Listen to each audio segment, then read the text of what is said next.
I'm really just thinking out loud. I'm playing this dance with this fame, and I know there's a sweet spot, you know, if you settle in, because they look to you like this mythical character, this inspiration and hope. And just breathe, breathe, breathe. Everything, but everything was never enough. My heart, my soul, the good, the bad, all that I am, everything. What more could you want from me? Oh, let it breathe. The draft is the biggest night of the year.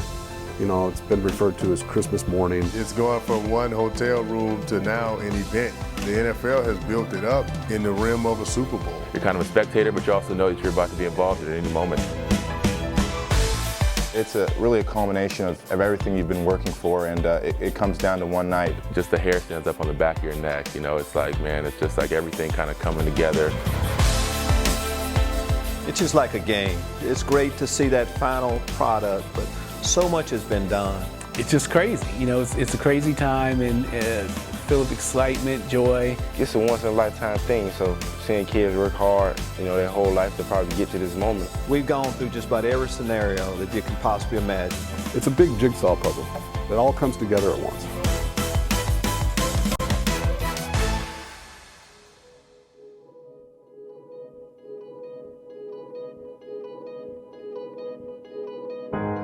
You talk about the ultimate scene of manipulation.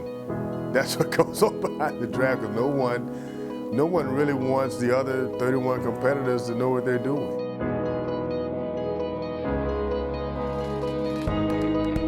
When draft comes, I mean, you've talked to probably maybe a dozen teams, maybe more. Unless you're probably in that top 10 where you know you're slotted at, you really don't have much idea of where you're going to go. For weeks leading up to it, we're starting this right now, kind of projecting where guys get picked.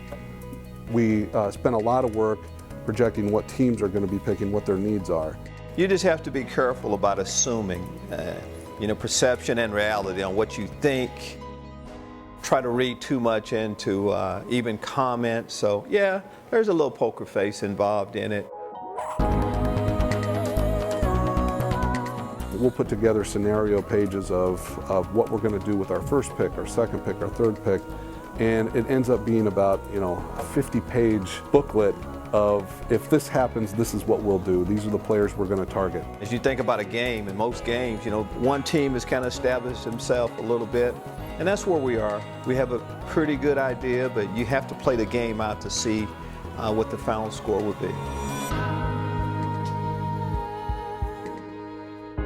Leading up to the whole thing, I was getting a lot of calls from the Chicago Bears. I thought I was going to go to like the New England Patriots, something like that, or the Arizona Cardinals in the late first round. I had heard from 26 of the 28 National Football League teams.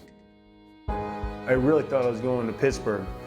Commissioner comes up to the podium and says they made a trade for Jerome Bettis. We're just waiting. First round goes by, no draft. So a little apprehension starts setting in. There was a few teams that I thought I was going to have the opportunity to get picked, like the Redskins, and they picked another defensive back, and I'm like, what are you doing, you know? One of the most exciting times for me is when we select a player and I get him on the telephone and I hear their reactions on the other end. There's some classics. Hey, Mike. Hey, congratulations, big guy. Pretty excited? Coach Smith, he just said, you know, asked me how it felt, you know, to become a Buccaneer, and I just told him it felt great. They wanted Mike Evans. He is there for the taking. I'm talking about the excitement that you hear on the other end of a guy that's worked all of his life for his dream to come true. And we select them, and they hear that on the other end. I've heard a lot of great parties on the other end on that night. With the 7th pick in the 2014 NFL Draft, the Tampa Bay Buccaneers select Mike Evans. Gerald McCoy. Tampa Bay, with the 28th pick in the first round, has selected linebacker from Florida State, Derek Brooks. This was a family moment, a neighborhood moment, and I want everyone to experience that with me. To hear someone recognized, and not just having your name called by anybody. I had my name called by Derek Brooks, one of the best players to ever come through, Tampa Bay Buccaneers. And the Tampa Bay Buccaneers select Austin Seferian-Jenkins, tight end, Washington. Tampa Bay. Man, that really makes all those practices and all those days in the gym so worth it, and just a blessing. And you're excited but nervous at the same time because you're going someplace that you've never been to. I was kind of still a little emotional. It was like sound excited, and I was like, believe me, I am excited. I'm just trying to gather myself a little bit. You couldn't script it any better. How I arrived in Tampa, and so happy, so fortunate to be here. I didn't know anything beforehand, man. I came here just green. I didn't know anything, but now I'm happy to be a Buccaneer and try and make a difference on this team.